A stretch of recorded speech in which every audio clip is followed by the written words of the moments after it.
Le 8 mai 1929, Bernard Boutet de Monvel, qui venait de passer un mois à Santiago du Chili avec sa femme et sa fille, embarquait avec elle à Buenos Aires sur le SS Avalona,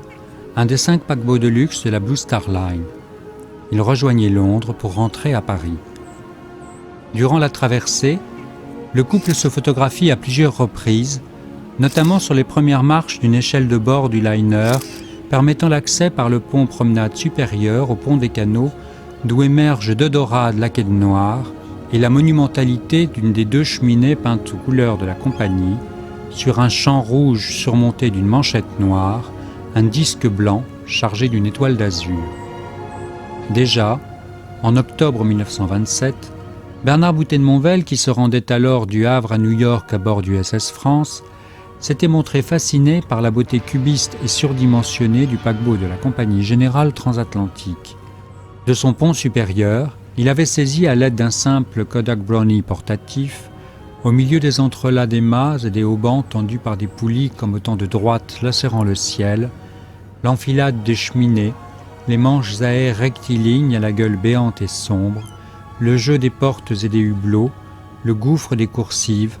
l'amoncellement des ventilateurs et des treuils, comme autant de figures géométriques parfaites, devenues par la magie de son regard, tantôt cubes, rectangles ou carrés,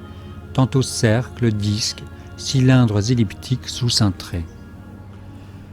Sous contrat d'exclusivité avec le magazine Harper's Bazaar, à qui le peintre doit régulièrement fournir de grandes pages abouties,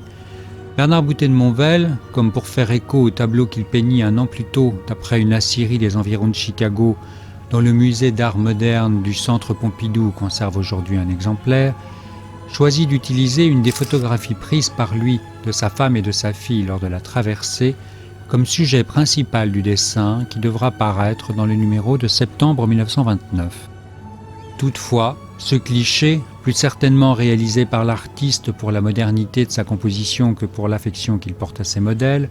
est impitoyablement carrelé, pour reprendre son expression, à l'encre rouge, légèrement de biais,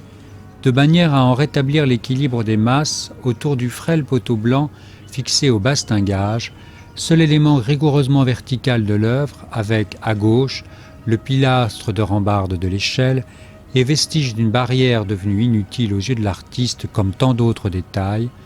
barres placées sous les marches, gaines de câbles électriques, gros automatique de la porte, rampes d'escalier, etc. Ainsi, à l'exception de cet axe, dont la seule raison d'être n'est plus que de servir de point d'ancrage visuel au spectateur, et de la 4e marche de l'échelle qui se révèle pour sa part parfaitement horizontale, pas une droite, pas un arc de cercle qui ne soit penché, incliné, comme pris du vertige provoqué par le tangage et le roulis.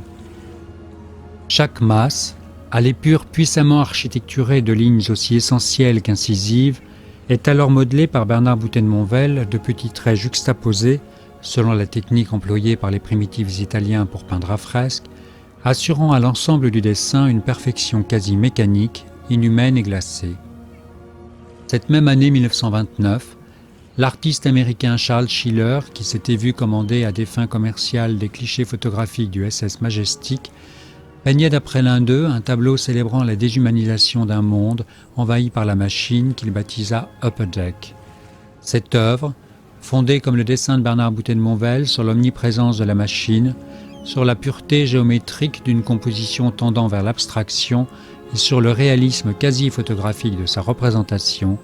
deviendra une icône du précisionnisme, le mouvement fondateur de la modernité dans l'art américain qui influencera jusqu'au pop art.